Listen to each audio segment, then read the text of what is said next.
শুরু হয়ে যাবে, সেখান থেকে সেনাদেরকে সরাইতে হবে। কেন? পার্বত্য চট্টগ্রাম থেকে সেনাদেরকে সরাইতে, তাহলে তোমাদের দাদাবাবু দিল্লির দিয়ে পার্বত্য চট্টগ্রাম দখল করাইতে সুবিধা হয়, এই জন্যই কি তোমরা করতে থাকো? বাংলাদেশের কোন মন্দিরে বা আমাদের মাইনরিটির পুরোতে সেটার প্রমাণ হবার আগেই 133 জন বুদ্ধিজীবী যুগলবন্দি কলাম লিখে ছেপে দেন। শাহবাগে জাদুঘরের সামনে এসে একজন থেকে শুরু করে যতজন হয় তারা প্রচন্ড কথা বলেন, এবং এটা তো বলা দরকার। আমরা মনে করি যে এই যে বুদ্ধিভিত্তিক লড়াইটা তো দরকার, কিন্তু আফসোস কি দেখেন, আমরা তর্কের খাতিরে ধরেও নেই। আমরা তো আর শাহবাগী না, আমরা তো শাহবাগ তন্ত্র কায়েম করবো না। আমার যে খুনি সেও যদি বিকারগ্রস্ত হয়, আমি বলতে চাই যে এটা আদালতকে প্রমাণ করতে হবে যে সে বিকারগ্রস্ত, তার উপরে তার বিচার করতে হবে। যতগুলো মন্দিরে হামলা করা হয়েছে, পূজার উপাসনালয়ে হামলা করা হয়েছে, বলা হয়েছে ধর্মপ্রাণ মুসলমান আব্দুল গফুর, আব্দুল করিম, আব্দুল রহিম তারা কোরআন শরীফ থেকে এসেছে মন্দিরে গিয়ে, পরবর্তী একটা তদন্ত কমিটিও এইটাকে সত্য বলে প্রমাণ করতে পারে না এবং করেও নাই। এবং এই যে সর্বশেষ পার্বত্য চট্টগ্রামে আমরা দেখলাম, যেখানে এই যে ধর্ষণের কথা বলে বাংলাদেশের পুরো, মানে কি অদ্ভুত ব্যাপার, পার্বত্য চট্টগ্রামে একটা পাতা খসে পড়ার আগেই শাহবাগে এসে বলা শুরু হয়ে যাবে, সেখান থেকে সেনাদেরকে সরাইতে হবে। কেন? পার্বত্য চট্টগ্রাম থেকে সেনাদেরকে সরাইতে, তাহলে তোমাদের দাদাবাবু দিল্লির দিয়ে পার্বত্য চট্টগ্রাম দখল করাইতে সুবিধা হয়, এই জন্যই কি তোমরা করতে থাকো?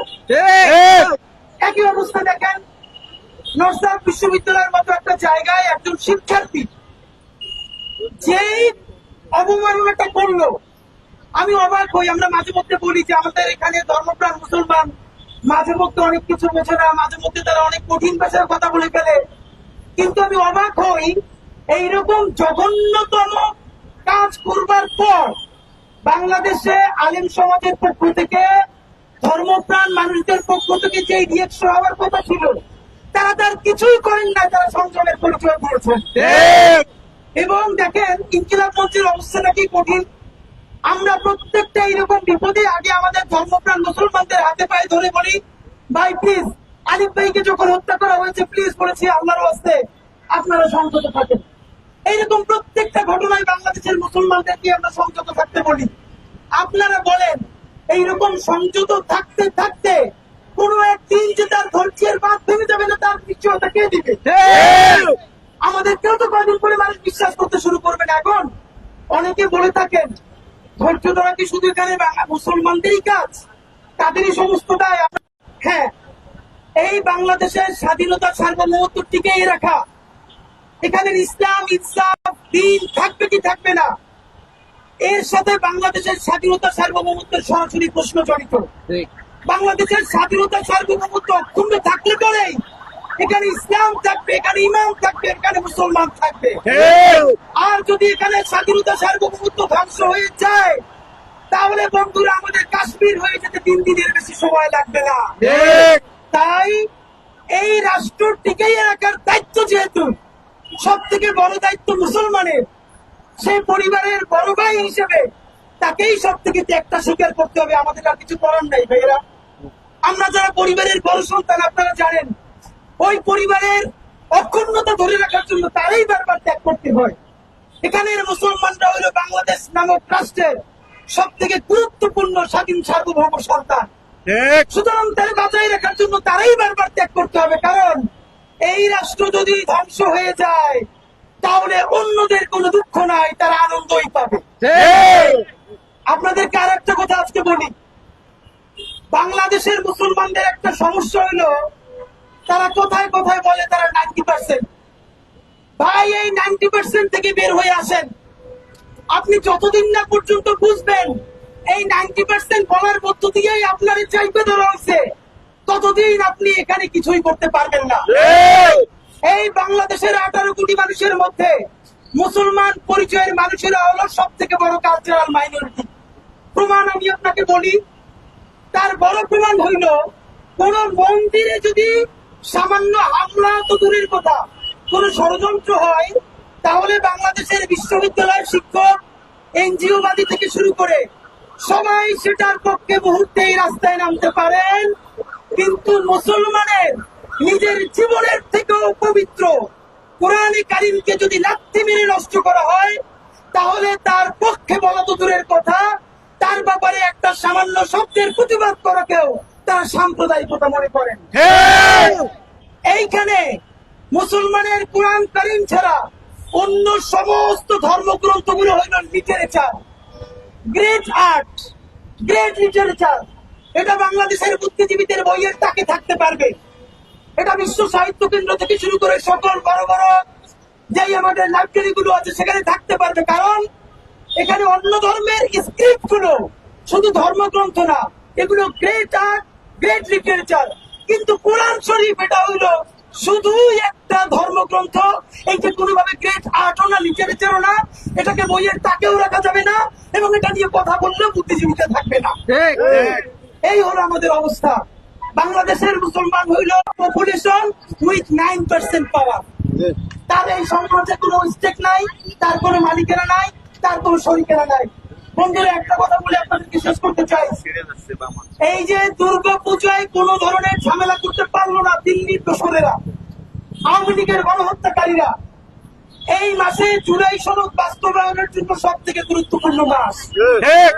দিল্লির দোসর, দাবেদার এবং লীগের গণহত্যাকারীরা চাচ্ছে যে কোনো ধরনের সাম্প্রদায়িক উস্কানি দিয়ে হোক অথবা অশান্তি তৈরি করে হোক বাংলাদেশে অতি দ্রুত একটা সহিংস পরিস্থিতি তারা ঘটাতে চায়, যার মাধ্যমে জুলাই সনদকে ব্যাহত করে বাংলাদেশের স্থিতিশীলতা নষ্ট করে দেওয়া যায়। এর চূড়ান্ত প্রমাণ তারা পার্বত্য চট্টগ্রামে চেষ্টা করেছিল।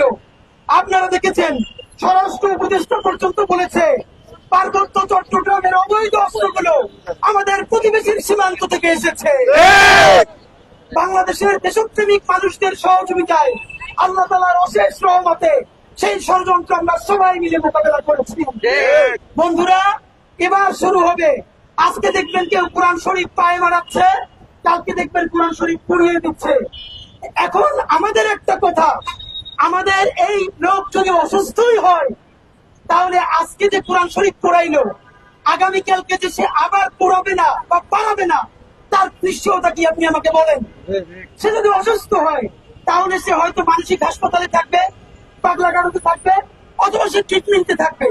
কিন্তু আপনি তাকে প্রকাশ্য দিবালোকে ছেড়ে দিয়ে আপনি মানুষের কলিজে আঘাত করবেন, তারপরে আমরা যখন তার বিচার চাইব তখন বলবেন যে অসুস্থ মানুষের সাথে এটা হয় না। তাহলে আপনি আসলে কি চান, পরিষ্কার করে বলেন।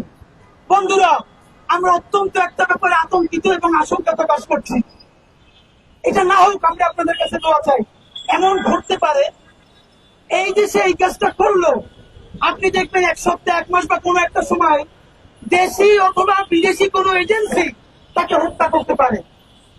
হত্যা করার পর 1 মিনিটের মধ্যে ঢাকার 133 জন বুদ্ধিজীবী ন্যারেটিভ সেট করে ফেলবে যে যেই ইসলামপন্থীরা বলেছিল তাকে হত্যা করতে হবে কোরআন পালানোর দায়ে, তারাই তাকে হত্যা করেছে। সুতরাং বাংলাদেশের ইসলামিস্টরা, মুসলমানরা একজন হিন্দুকে হত্যা করেছে। এখন বাংলাদেশের হিন্দুদেরকে বাঁচানোর জন্য অবশ্যই ভারতকে এখানে ইন্টারভিউ করতে হবে। এই পরিস্থিতি তারা তৈরি করতে চায়। আপনাদের মাধ্যমে বলতে চাই, কোরআন কারীম, ত্রিপিটক, বাইবেল, এই সমস্ত রিলিজিয়াস স্ক্রিপ্ট বাংলাদেশের প্রত্যেকটা ধর্মপ্রাণ মানুষের কাছে অত্যন্ত সম্মানিত। আপনি দেখেন এখানের আলেমরা মাঝে মধ্যে অতি কঠোর ভাষায় কথা বলেন, কিন্তু দেখবেন না কোনো মাহফিলে বা কোনো প্রোগ্রামে তারা অন্য কোনো ধর্মের ধর্মগ্রন্থকে আঘাত করেছে বা এরকম বাজে শব্দ চয়ন করেছে। যদি কেউ ভুলেও করে থাকে, আপামর মুসলমান দেশপ্রেমিক মানুষ তার বিরুদ্ধে সব থেকে বড় প্রতিবাদ জারি রাখে।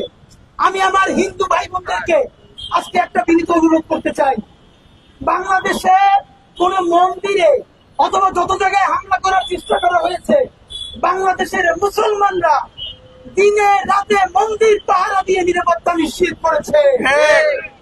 আমি আমার হিন্দু ভাই বোনদেরকে বলতে চাই, বন্ধুরা, এই যে কোরআন অবমাননা করা হলো, এর প্রতিবাদ করার একমাত্র দায়িত্ব কি মুসলমানের নাকি আমার হিন্দু ভাই বোনেরও?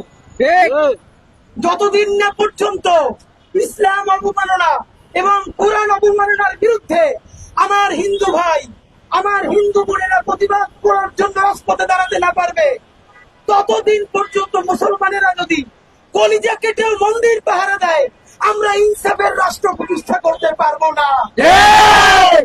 সুতরাং আমরা প্রত্যাশা করি আগামীকাল শাহবাগে বাংলাদেশের ধর্মপ্রাণ হিন্দু ভাইয়েরা, খ্রিস্টান ভাইয়েরা, চাকমা ভাই বোনেরা, পাহাড়ি সমতলী সবাই মিলে আপনারা এই কোরআন অবমাননার প্রতিবাদ করবেন।